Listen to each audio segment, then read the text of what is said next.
de temps, et celui qui doit venir viendra, et il ne tardera point. Or, le juste vivra par la foi. Mais si quelqu'un se retire, mon âme ne prend point plaisir en lui. Mais pour nous n'avons garde de nous soustraire à notre maître, ce serait notre perdition. Mais nous persévérons dans la foi pour le salut de l'âme. Donc la foi, on doit la garder jusqu'à la fin. Donc à la fin, si on se relâche, l'âme de Dieu ne prend point plaisir à nous. Donc nous n'accédons pas à la vie éternelle. Et Enoch avait reçu le témoignage, il fut enlevé.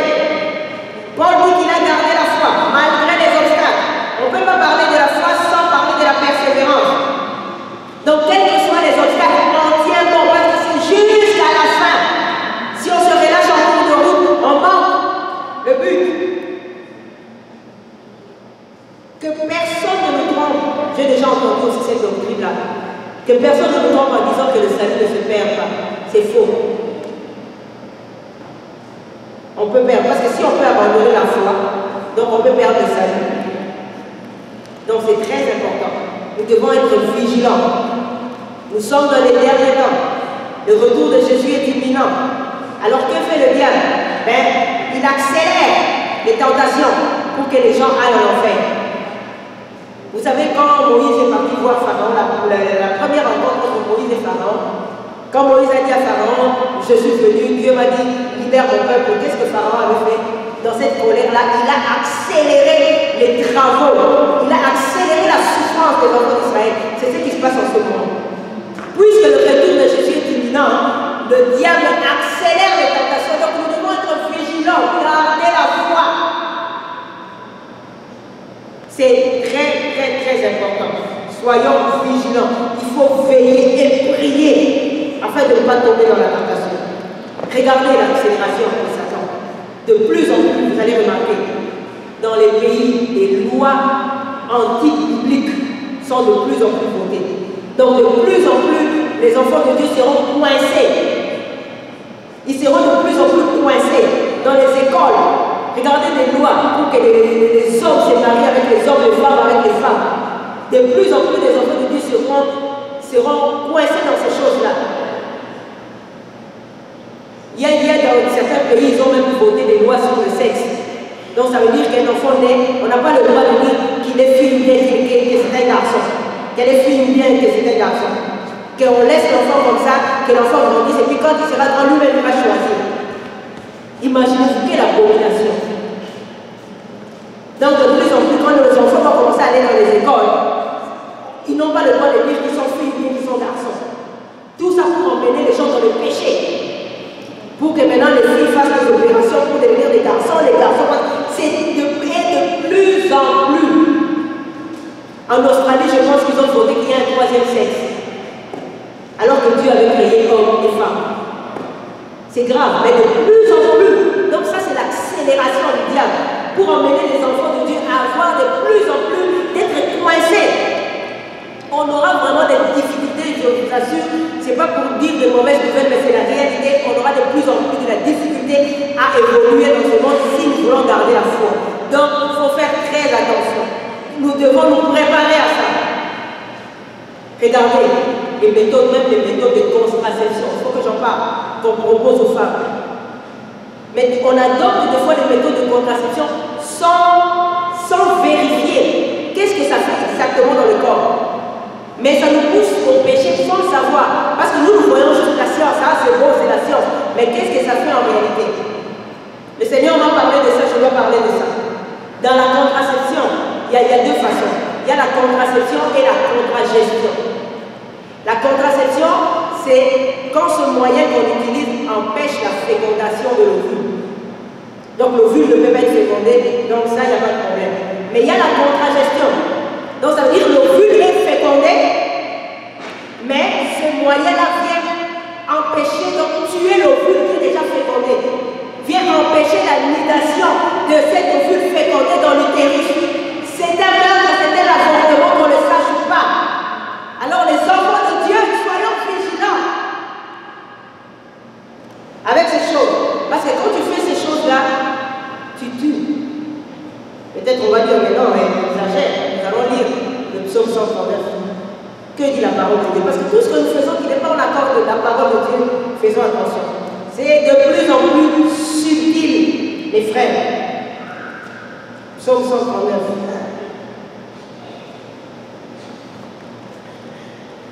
Je vais d'abord lire, donc, nous sommes dans le livre de Psaume 139. Je vais lire le verset 13, 14 et 16. Verset 13. Or, tu as possédé mes reins dès lors que tu m'as enveloppé au ventre de ma mère. 15. L'agencement de mes os n'a point été caché lorsque j'ai été fait en des lieux secrets et façonné comme de broderie dans les bas lieux de la terre. Tes yeux m'ont vu quand j'étais comme un peloton, dans d'autres versions, quand j'étais une masse informe. Et toutes ces choses s'écrivaient dans ton livre au jour qu'elles s'est formées, même lorsqu'il n'y en avait encore aucune. Donc alors que je n'étais qu'une masse informe, alors que je n'étais qu'une goutte d'eau, alors que je n'étais qu'une goutte de sang, le Seigneur avait déjà mon avenir. Il y avait déjà un plan. Ses yeux me voyaient déjà. Et puis moi j'ai ça dans le ventre et puis je la vends. On a le sang. Sacrifice au Dieu Moloch. J'avais dit tout à l'heure, Moloch se cache. Aujourd'hui, quelqu'un va dire je suis le Dieu Moloch, sacrifiez-moi. Non, ça se cache derrière beaucoup de belles paroles. Contraception, IVG, donc interruption volontaire de grossesse. Quand tu entends ça, c'est comme si ce n'est pas un péché parce que le mot est scientifique. Moloch est derrière. Le Seigneur m'a parlé de cette nuit à myosynthèse. Je ne sais pas si vous connaissez ça. Moi, on m'avait proposé ça.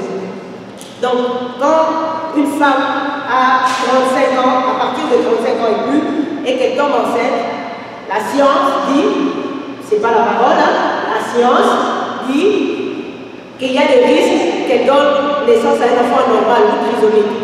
Alors, pour vérifier si l'enfant est normal ou pas normal, on propose à la femme de faire la myosynthèse. La myosynthèse, c'est quoi? On prélève le liquide amniotique dans le ventre de la mère. Parce que l'enfant, quand il est au ventre de sa maman, il est enveloppé par un liquide qu'on appelle le liquide amniotique. Alors, les médecins vont aller prélever ce liquide-là.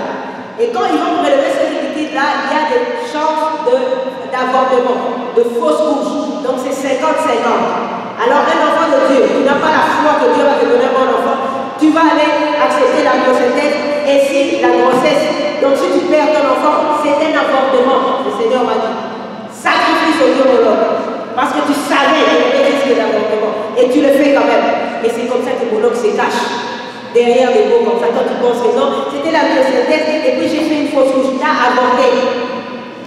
C'est comme ça que dans le dernier temps. C'est comme ça que le dernier jour. C'est comme ça qu'à la mort de beaucoup de chrétiens, ils vont avoir la surprise.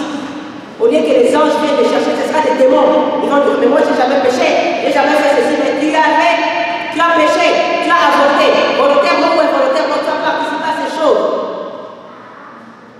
C'est pas parce que tu ne savais pas que ce n'est pas un péché.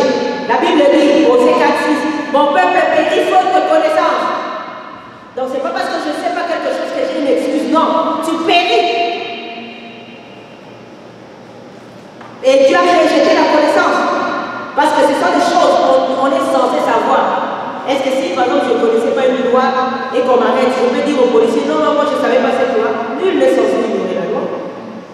Donc on doit aimer la connaissance. On doit savoir ces choses. Regardez un peu pour avoir même le diplôme. Secondaire 5, diplôme d'ingénieur, de médecin, de tout ça. Comment est-ce que nous étudions?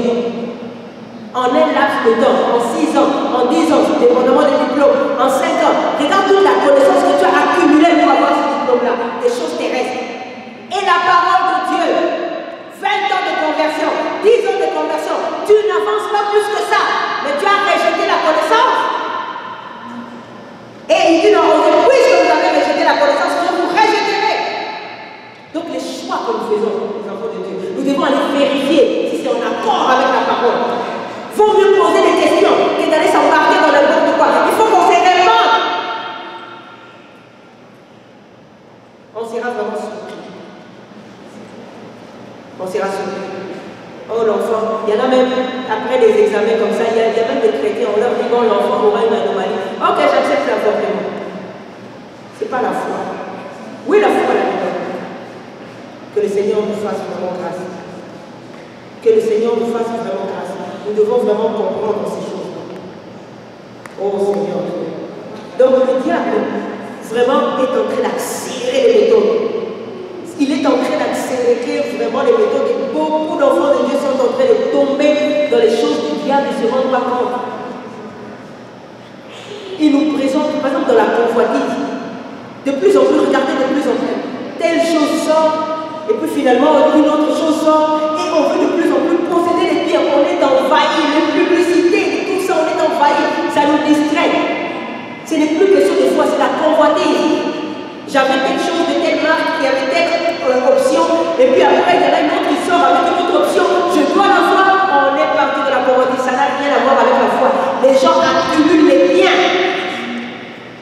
La parole de Dieu ne nous demande pas, je ne dis pas qu'il faut être pauvre, il ne faut rien acheter, non. Mais il faut quand même aller à l'essentiel.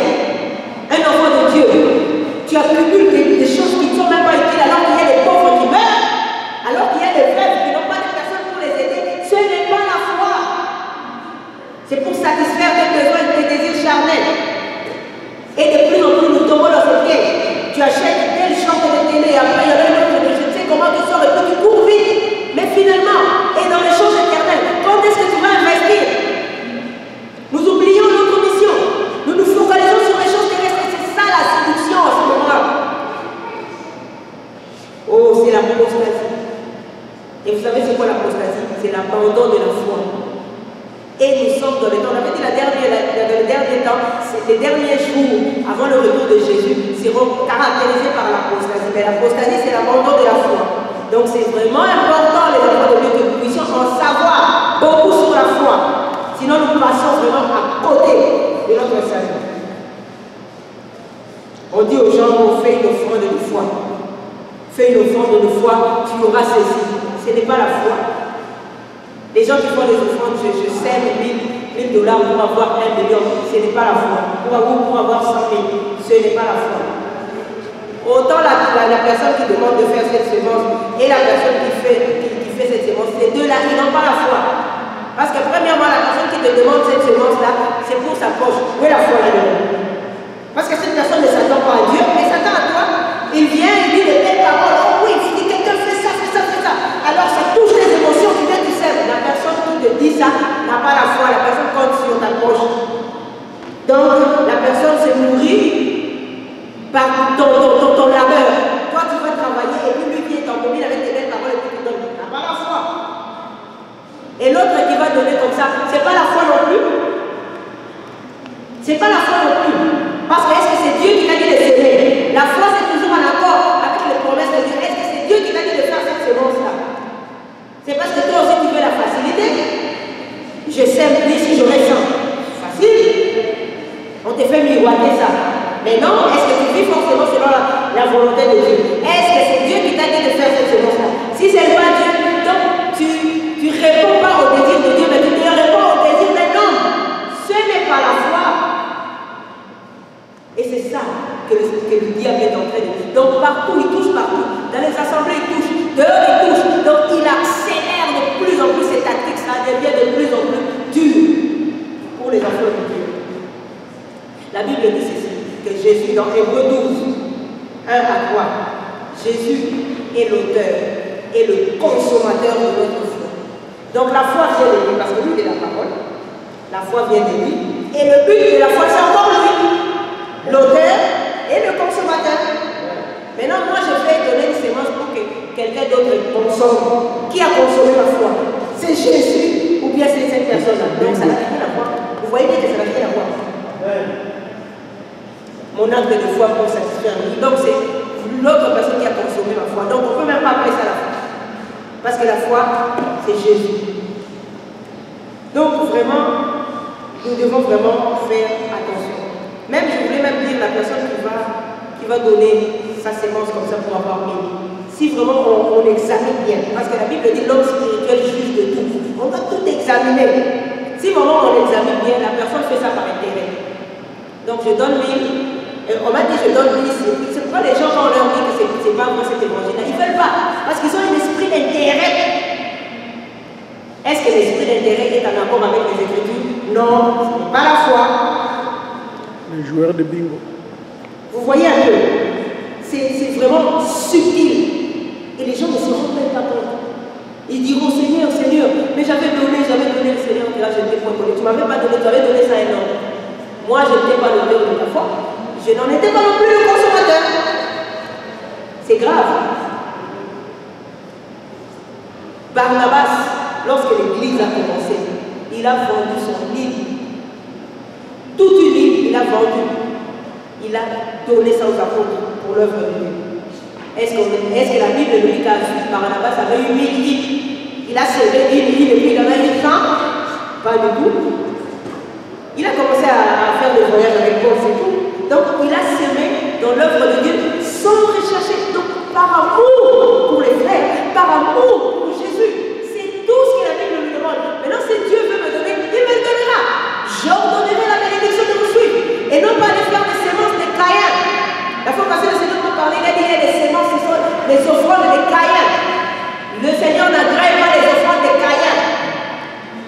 Il avait donné les meilleurs fruits de la terre. Caïn n'avait pas donné les fruits séchés. Il avait donné les prémices, les meilleurs fruits de la terre, mais le Seigneur ne l'a pas agréé. Donc tu t'époumones pour rien. Tu vas donner l'eau, tu donnes 700 par-ci, 800 par-là, le Seigneur n'a rien à voir.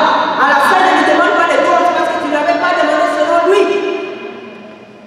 L'auteur et le consommateur de notre foi, c'est Jésus. Une autre forme d'accélération que le diable est en train d'accélérer pour nous pousser au péché, c'est la séduction. Faisons très très attention. Le diable pousse de plus en plus, surtout les femmes, même les hommes aussi, ça commence à affecter, à s'habiller de façon à causer la convoitise. On ne se rend pas compte. C'est pourquoi l'enfant de Dieu doit toujours vivre selon le renouvellement. Ne vous conformez pas au siècle présent. La mode, c'est le siècle présent. Regarde, donc nous devons discerner, est-ce que cette mode-là glorifie Jésus? Est-ce que c'est en accord avec les Écritures? Tu t'habilles toutes les formes de ton corps, on sait qu'est-ce que tu es. On connaît toutes tes formes, c'est le diable. Il y a 10 ans, ça ne dit pas comme ça. Donc c'est le temps de l'image. Vous savez, quand l'Antéchrist va venir, ça sera l'image. C'est pourquoi les gens vont adorer l'image de la Mecque. Et nous sommes dans le temps de l'image. Il y a qu'à voir des photos dans Facebook. Un enfant de Dieu, 1000 photos sur Facebook. Qu'est-ce que tu cherches? Tu veux qu'on te regarde dans tous les aspects. Ça n'a rien à voir. C'est le matu-vu. Où est la gloire de Dieu là-dedans? Qu'on te voit dans toutes les facettes pour qu'on t'admire. C'est la séduction. Attention. Moi, un enfant de Dieu, ma vie doit glorifier le Seigneur. Je ne dois pas faire tomber les gens dans la convoitise. Parce que quand nous nous habillons bizarrement, nous ne rencontrons pas que les chrétiens fermés. Un chrétien fermé peut détourner sa tête. Mais un chrétien qui est mal affermi, qu'est-ce qu'il va faire? Il va regarder puis les penser. Un païen, qu'est-ce qu'il va faire? Or, qu'est-ce que nous dit la Bible? Matthieu 5, 28, celui qui regarde une femme pour la convoiter a déjà commis l'adultère avec elle dans son cœur. Donc on pousse les gens à l'adultère. Est-ce que la Bible, maintenant que dit la Bible pour les adultères? Les adultères ne rentreront pas dans le royaume des cieux, mais on ne se rend pas compte. On est en train de souiller les gens avec notre façon de s'habiller et on dit que c'est la mode. Est-ce qu'on ne peut pas aller vérifier dans la Bible qu'est-ce que la Bible dit à propos de la tenue d'une femme? La femme, la Bible dit, dans 1 Timothée 2,9, doit s'habiller de façon décente. Quand on dit de s'habiller de façon décente, ça ne veut pas dire de t'habiller d'une façon comme on dit ici au Québec, chrétienne. Non, tu peux être chic et belle. Tu n'as pas besoin de montrer ton corps ou les formes de ton corps pour être belle. Décente dans la pudeur. Quand tu côtoies les frères, tu as une bénédiction. Et non pas à envoyer des signaux de séduction, volontaires ou involontaires. Faisons vraiment attention. C'est ça aussi la foi. Car la foi, ce n'est pas seulement venir dire je fais ça, je crois ça. Non, c'est toute une marche. Tout cela, ça fait partie de la foi. Donc si nous sommes sauvés, si nous avons eu la foi pour accéder au salut, persévérons aussi dans la foi. Mon juste vivra dans la foi. S'il se retire, on n'a pas plaisir. Et on ne peut pas dire, frères et sœurs, on a la foi si on n'a pas une vie de prière. Parce Parce que la Bible nous dit toujours dans Hébreux 11 que celui qui dit qu'il a la foi, donc il croit en Dieu. Et il s'attend à Dieu parce qu'il sait que Dieu il est rémunérateur de ceux qui le cherchent. Donc notre salaire, c'est Dieu, le rémunérateur de ceux qui le cherchent. Donc notre salaire, c'est Dieu. C'est pourquoi je fais encore une parenthèse. Les gens qui s'attendent au salaire qui viennent des poches des gens n'ont pas la foi. Parce que Dieu n'est pas leur rémunérateur. Les rémunérateurs, c'est les chrétiens. Ou, enfin, on dit chrétiens, mais ceux qui remplissent les assemblées. Parce que parmi eux, je ne sais pas s'il y a des chrétiens.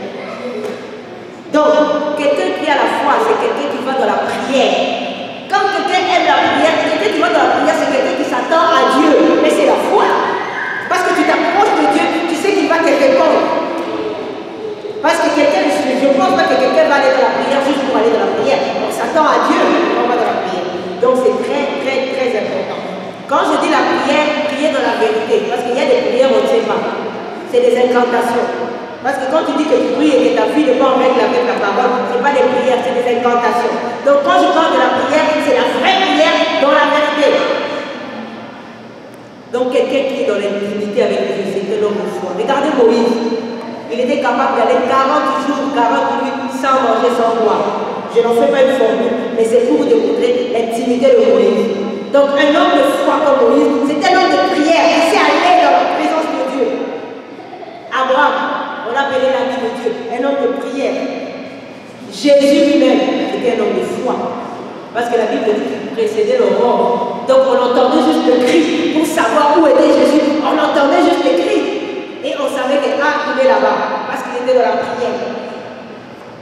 Donc la foi va aussi avec la prière. Et pour nous aider à garder la foi dans ces temps, la parole et la prière vont ensemble. Et pas n'importe quelle prière, la prière persistante, la prière persévérante. Parce que la foi marche avec la persévérance. Et nous allons lire un dernier passage avant de finir. Luc 18.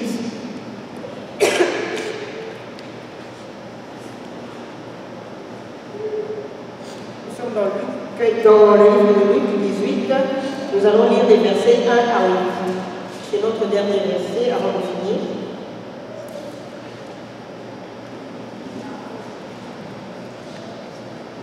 Donc si nous avons trouvé, nous allons lire. Il leur proposa, donc c'est Jésus, il leur proposa aussi une parabole pour faire voir qu'il faut toujours prier et ne point se lasser. Disant, il y avait dans une ville un juge qui ne craignait point Dieu et qui ne respectait personne. Et dans la même ville, il y avait une veuve qui allait souvent le trouver et lui dire, fais-moi justice de ma partie adverse. Pendant longtemps, il n'en voulut rien faire. Mais après cela, il dit en lui-même, quoique je ne craigne point Dieu et que je ne respecte personne, néanmoins, parce que cette veuve me donne de la peine, je lui ferai justice, de peur qu'elle ne vienne perpétuellement me rendre la tête. Et le Seigneur dit, écoutez ce que dit le juge inique.